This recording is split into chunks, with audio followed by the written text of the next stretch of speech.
Warning. Some viewers may find the following video disturbing. Viewer discretion is advised. The woods aren't quiet because they're empty. They're quiet because the predators are holding their breath.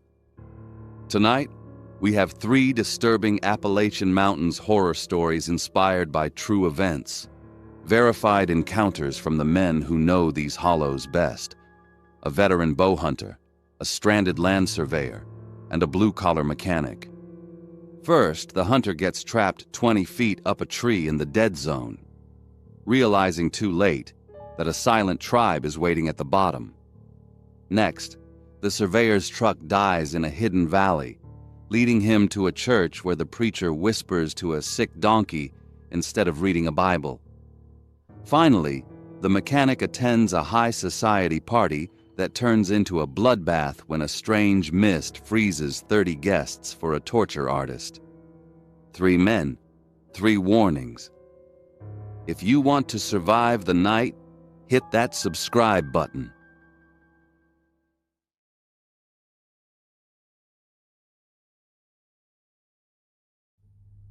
Abram finally escaped the tree and ran 4 miles back to his truck, but all his expensive gear was gone. It was taken as a payment for entering a forbidden part of the forest. In its place, a white animal skull sat on his hood, a scary receipt left by the people who had been watching him the whole time. Monongahela National Forest is different. Locals call a specific limestone drainage near the Cranberry Wilderness the dead zone. It sits smack in the middle of the National Radio Quiet Zone. That means your cell phone is just a useless slab of glass. You get 0 bars. You have no GPS. If your truck breaks down or you get hurt, you are on your own. Abram knew the rules. He was a disciplined man, a serious bow hunter who didn't take stupid risks. He liked the heavy silence of the West Virginia mountains because silence usually meant the deer were moving. But silence in the Appalachians is a trick. Sometimes it is peaceful. Other times it feels like the woods are holding their breath, waiting for you to mess up. Deep Gap drainage was his target that morning. He hiked in around 4 a.m., setting his eyes on an ancient white oak tree. High up in its branches sat a legacy stand, a sturdy wooden platform built years ago. It gave him a perfect view of the ridges below. Checking his watch, he started his climb at 4:45 a.m. He moved with the easy style of a guy who had spent his whole life in work boots. He used carbon fiber climbing sticks to reach the platform 20 feet up. Once he was settled, he clicked his safety harness into the tree. He felt secure. He felt ready.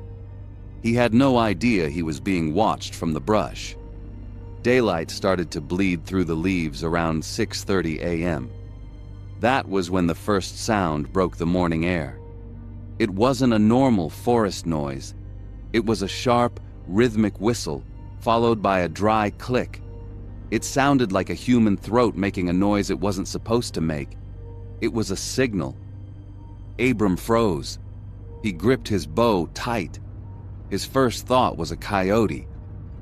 But coyotes don't whistle in code. Peering down through the gray morning light, he saw movement. 3 figures stepped out of the thicket. They didn't look like hikers. They wore heavy dark clothing made of cured hides. Their skin looked like old leather, tough and weathered. They moved with a strange predatory grace, stepping soft on the leaves. These were the leatherskins. These men didn't look up at the stand. Instead, they walked straight to the base of the white oak. One of them leaned in and smelled the bark. He was tracking Abram's scent. He could smell the laundry detergent on Abram's camouflage or the gun oil on his bow. The man looked at his partners and gave that same whistle click.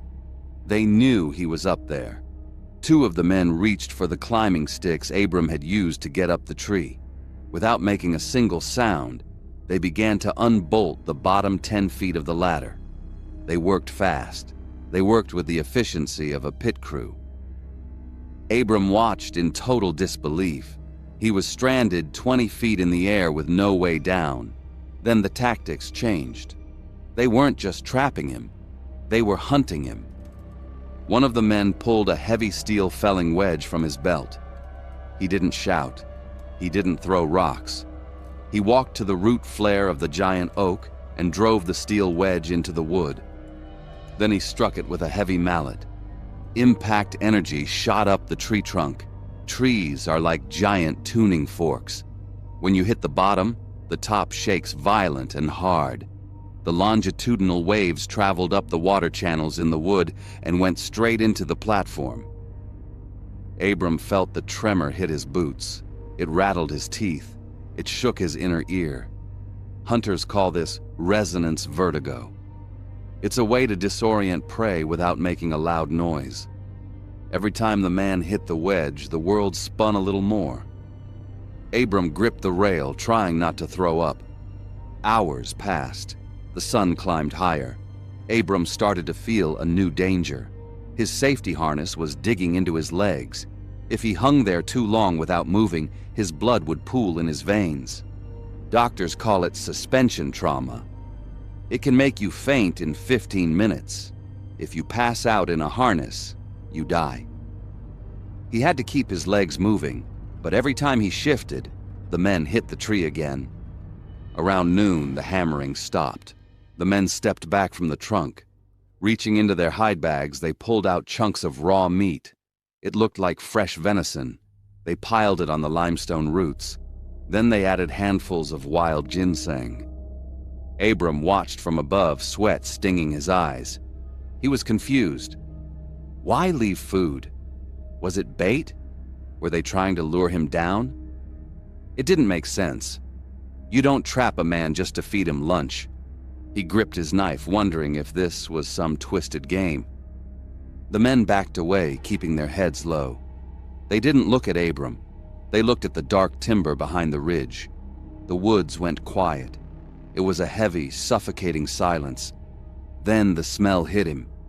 It wasn't the metallic scent of the blood below. It was something musky and old, like wet rot. Something came out of the deep woods to take the meat. It wasn't a bear. It was huge, pale, and completely hairless. It looked like it weighed 600 pounds. Its limbs were too long, with extra joints that seemed to bend the wrong way. It moved with the vertical skill of a primate, but had the mass of a grizzly. This was the god of the gap. Abram stopped breathing. He went ghost quiet, slowing his heart rate, praying his scent wouldn't drift down. He realized then what the meat was for. It wasn't bait for him. It was an offering to it. The beast ignored the men. It walked to the tree and hooked 6-inch claws into the bark. The wood groaned under the torque. The creature looked up, sniffing the air. It smelled the meat below, and it smelled the metal and plastic of Abram above. For a terrifying second, it considered climbing. But the easy meal was on the ground. It tore into the venison, shredding the meat with terrifying speed. The men watched with their heads bowed. This was their deal. They fed the beast so it wouldn't feed on them. After what felt like a lifetime, the creature finished and vanished back into the shadows. The men lingered for a moment, looked up at Abram one last time, and then melted into the brush. Abram waited a full hour. His legs were numb. He knew he couldn't jump. A 20-foot drop onto limestone would shatter his ankles. He had to use his brain. Reaching into his pack, he grabbed his safety rope. He tied a prusik knot, a special friction hitch that slides when you push it, but locks when you pull it. He clipped it to his line. He stepped into the loop. Inch by inch, he lowered himself down. It was slow, agonizing work, but the friction knot held his weight. When his boots hit the dirt, he didn't kiss the ground. He ran. Running 4 miles through the Appalachian brush is torture. He didn't follow the trail. He pushed through briars and over fallen logs. His lungs burned. He expected to hear the whistle click behind him every step of the way. He expected to feel those 6-inch claws in his back. He reached the trailhead where his truck was parked, just as the sun was dipping behind the peaks. He fumbled for his keys, hands shaking, and threw himself into the driver's seat. Before he started the engine, he looked out the window. His heart stopped cold. All of his expensive camping gear was gone from the truck bed. His compound bow, his cooler, his tools, all of it. But the truck wasn't empty. Sitting on the hood was a single object. It was a bleached deer skull, stuffed tight with hemlock branches. Abram looked at the windshield. Right in the center of the glass was a single greasy handprint. It was nearly twice the size of a normal man's hand. He realized then what had happened. It wasn't a robbery. It was a silent trade. In history, tribes who couldn't speak to each other would leave goods and take payment. The clan had taken his gear as a tax for using their tree. The skull was the receipt. Abram cranked the engine and floored it. He didn't stop until he was 2 counties away.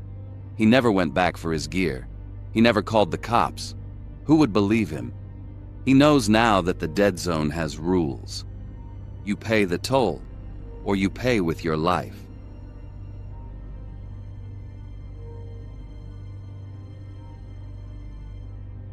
Imagine being lost on a dark logging road in the West Virginia Appalachian Mountains and stumbling into a church where no one is holding a Bible. Charles watched as 60 locals sat perfectly still in the boiling heat, watching a preacher whisper to an old donkey at the front of the room. The weird vibes were terrifying, yet they paled in comparison to what the church chanted at the end of service. September 14, 2009, marked the day Charles stopped trusting the quiet. He worked as a land surveyor in McDowell County, a place people call the Dead Zone, near a town named War. It is rough country. The mountains lean in tight against the roads, and the sky feels like a heavy lid screwed onto a jar. Charles was a man used to dirt, sweat, and long hours. He drove his old sedan up a gravel logging road to check a property line. That was when the metal began to protest. The engine hammered against the frame before giving up with a sharp hiss. Steam poured from under the hood. When the motor died, the silence of the hollow hit him instantly. It wasn't just quiet, it was heavy. His GPS was a paperweight. His printed maps were useless sheets of paper. He was deep in a hole where satellites couldn't reach. He started walking. His boots bit into the gravel. Every step sounded too loud, announcing his presence to the empty woods. Shadows stretched across the road as the sun dipped behind the ridge. Darkness falls fast in the hollows. Just as the light turned gray, he saw it. A lopsided building made of hemlock wood sat in a small clearing. It was rough and weathered, looking like it might slide into the earth. A rusted water pump stood near the front steps. A girl stood by the pump. She wore a dirty yellow sundress that looked stiff with grime. She didn't look up. "You're late," she said. Her voice was flat, like she was reading a list of groceries. Charles stopped. He wiped sweat from his forehead. "Car's dead. I'm just looking for a phone or a tow." "You're a witness," the girl replied. Her name was Shelby. She didn't offer a phone. She just pointed a dirty finger toward the open double doors of the Hemlock Church. "Come in. Buck is waiting." Every alarm bell in Charles's head rang. His gut told him to turn around and take his chances with the bears. But the mountains at night are dangerous for a man on foot. He needed help. He stepped onto the porch. The wood let out a long, high-pitched groan under his weight. Inside, the air was thick. It felt like breathing hot soup. There were no fans, no open windows. The heat trapped inside was suffocating. 60 people sat in the pews. They didn't move. They didn't whisper. They just sat there, staring forward. Charles recognized a few faces from town, people like Mose and Pearl, but they didn't look like themselves. They looked like statues carved from gray stone. Their eyes were wide and unblinking. Charles took a seat in the back. His shirt stuck to his skin. Sweat rolled down his neck, but no one else seemed to notice the temperature. They didn't even swat at the flies. Up at the front, the room was empty of normal things. There was no pulpit. There was no wooden cross. Instead, a man stood there. His face was a map of jagged scars. This was Buck. Next to him stood an animal. It was a donkey, ancient and sick. Its coat was mangy, revealing gray skin. Its eyes were clouded over with thick white cataracts. The donkey stood perfectly still. It shifted its weight, driving a heavy hoof into the floorboards with a dull, hollow sound. Buck didn't open a Bible. He didn't lead a hymn. For a long time, the only sound was the heavy, wet breathing of the animal. It wheezed in the dead silence. The preacher leaned down. He pressed his lips right against the donkey's tattered ear. He began to whisper. Charles strained to hear, but the words were too low. It went on for minutes. The silence in the rest of the room was so loud it made his ears ring. He felt the hair on his arms stand up. Suddenly, Buck straightened his back. He looked past the congregation, focusing on the back wall. He opened his mouth wide. A sound ripped out of his throat that did not sound human. Hee-haw! The braying was loud, jagged, and violent. Charles flinched. He grabbed the pew in front of him, expecting someone to laugh. Instead, what happened next made his blood turn to ice. As if someone had flipped a switch, all 60 people stood up. The impact of their feet hitting the floor created a single massive boom. They didn't say Amen. They didn't say Hallelujah. They opened their mouths and screamed the animal noise back at the preacher. Hee-haw! Hee-haw! Hee-haw! The sound was massive. It wasn't a joke.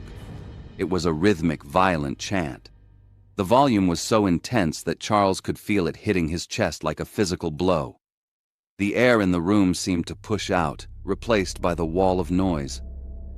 The donkey stood there, its white eyes staring at nothing. 60 humans acted like beasts. Their faces were red. Their veins popped in their necks. Charles didn't wait for the end.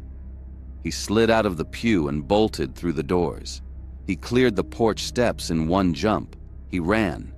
He ran through the dark, tripping over roots. He didn't care about his car. He didn't care about his expensive tools. He just needed to be away from that sound. He ran until his lungs burned. Eventually, he flagged down a deputy on the main highway.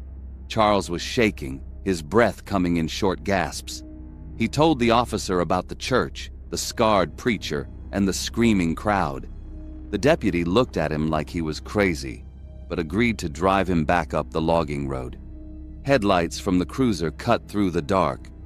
They reached the clearing. Charles stopped dead. The lopsided hemlock church was gone. The weeds were tall and unbroken. The only thing standing in the middle of the clearing was the rusted water pump. It sat there, orange with decay. A single drop of water fell into the dirt. Heat exhaustion, the deputy muttered. The mountains play tricks on a man's head when he's dehydrated. Charles wanted to believe him, but the official story doesn't match the facts. Independent researchers estimate there are over 1,200 unregistered home churches hidden in the hollows of West Virginia and Kentucky alone. These places have no oversight. No one knows what they preach.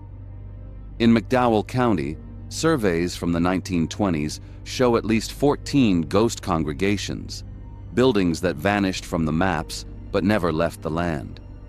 Locals say they just moved deeper into the private woods where troopers don't go. Foresters still find them. Anomalous structures with no electricity and no Bibles. just animal bones and masks. Nearly 40% of residents in the deep hollows attend these secret services. They don't want your soul. They want your silence. Statistics show that hundreds of people wander off the mountain roads every year. The police call them missing persons. The locals know they were recruited. So if you ever find yourself on a gravel path past midnight and you see a light in a building that isn't on your map, keep driving, because once you hear the amen of the hollow, you aren't a visitor anymore. You're part of the flock.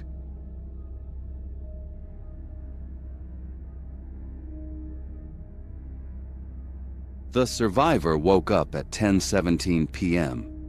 and saw a police officer's flashlight reflecting off the glass walls of the silent manor.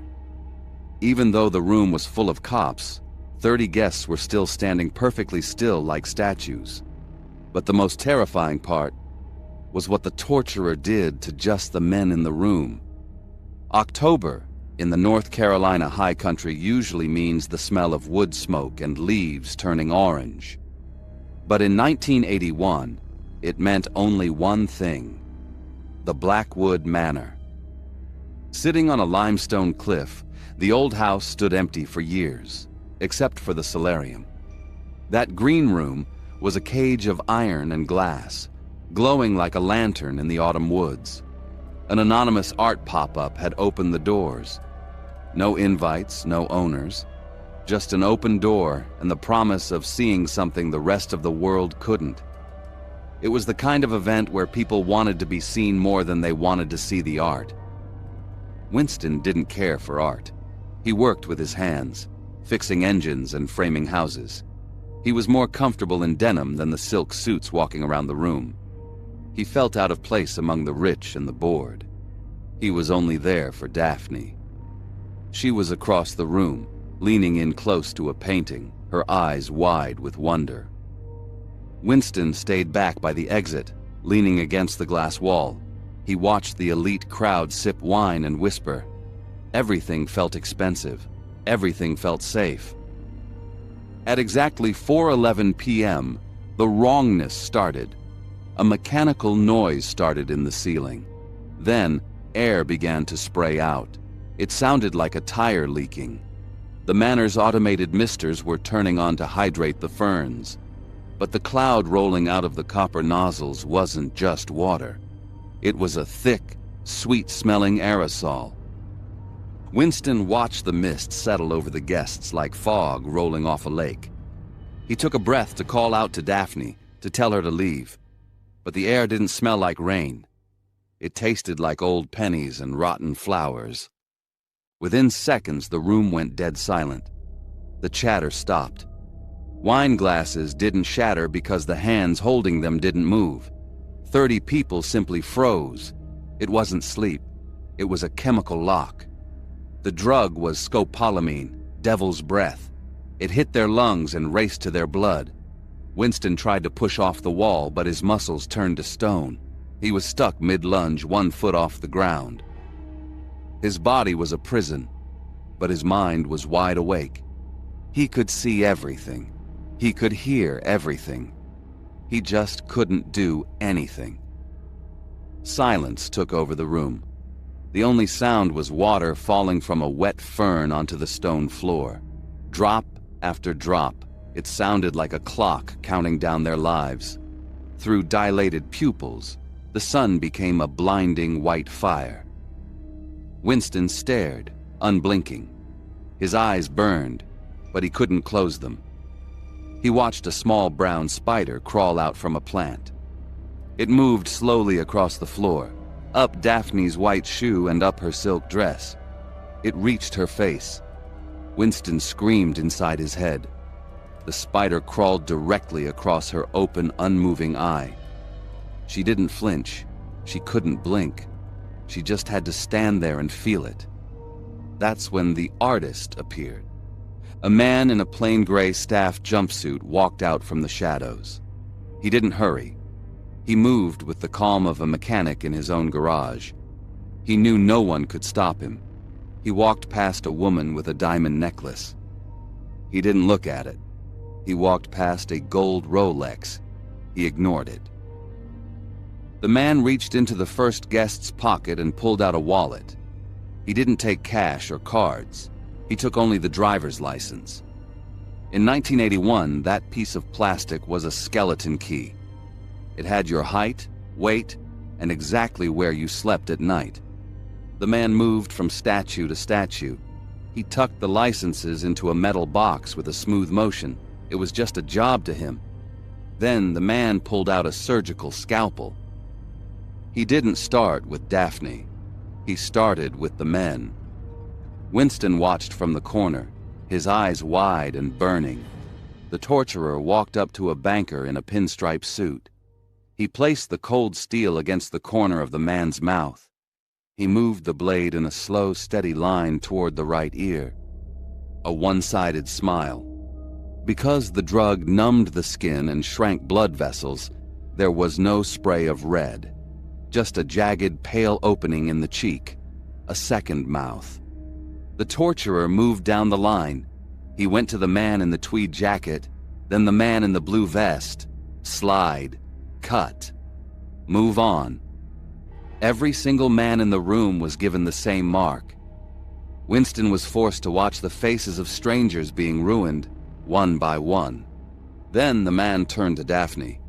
Winston's heart hammered against his ribs. He wanted to break the paralysis. He wanted to kill. But he was stone. The man stood in front of her. He looked at her like a painter at a canvas. He raised his hand. Winston braced himself for the blade. But there was no cut. The man gently brushed a lock of hair from Daphne's face. He leaned in close. He pressed his lips to her cheek in a soft, lingering kiss. He whispered something kind to her, smiled, and stepped back. He left her completely unmarked. Finally, the torturer turned his eyes to the corner, to Winston. He was the last man left. The man walked slowly across the stone floor. He looked Winston in the eye. He didn't care about the denim or the work boots. He just saw the final canvas. He leaned in close. Winston could smell the man's breath. It smelled like peppermint. The man brought the scalpel up. He pressed the tip against the corner of Winston's mouth. Winston wanted to thrash, to bite, to scream. But he was a statue. He felt the cold pressure of the metal. Then he felt the skin part. It didn't hurt, not yet. It just felt like a cold line being drawn across his face, from his lip to his ear. The man finished the cut. He wiped the blade on Winston's shirt. He snapped his box shut and walked out the glass doors. He disappeared into the trees, leaving the gallery of ghosts behind. 3 hours passed in silence. The sun went down. The room grew dark, lit only by the moon. Winston's muscles screamed.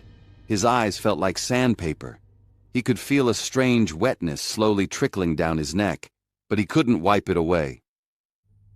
At 7:30 p.m., the drug began to break. To the victims, it was a snapback. 1 second looking at art, the next, darkness and freezing air. Winston's blink finally happened. The lunge he started hours ago finished. He fell forward, boots hitting the stone. He scrambled up, his head spinning. He turned to Daphne. "Daphne," he tried to say. But the word didn't sound right. It came out wet and garbled. Air whistled through the side of his face. Daphne's eyes snapped open. She looked at him, her face twisted in pure horror. She didn't reach for him. She screamed. Winston reached up to touch his face. His hand met wet, warm flesh that was hanging loose. The smile the torturer had carved had opened up when he tried to speak. He looked around the room. The solarium was a house of horrors. Every man in the room was stumbling in the dark, clutching their faces. As the shock wore off and the blood began to pump, the cuts opened wide. It looked like a room full of demons grinning in the shadows. They were blinded by pain, howling at the glass walls, blood soaking their shirts. But the true terror wasn't the wounds. It was the empty wallets. Winston checked his pocket with a bloody hand. Cash was there. Watch was there. ID was gone. The torturer had been gone for 3 hours. He had 30 names, 30 addresses. He knew who was rich. He knew who lived alone. While police rushed to the solarium, 30 front doors across the state were being unlocked. The artist wasn't finished. He was just moving to a different gallery. He was using those licenses to walk right into their homes. He knew no one would be there to stop him. How many times have you looked at your ID and thought it was just a card? Tomorrow, check your wallet. Make sure it's still there. Because someone might be using your name right now, and they might be waiting for you to come home.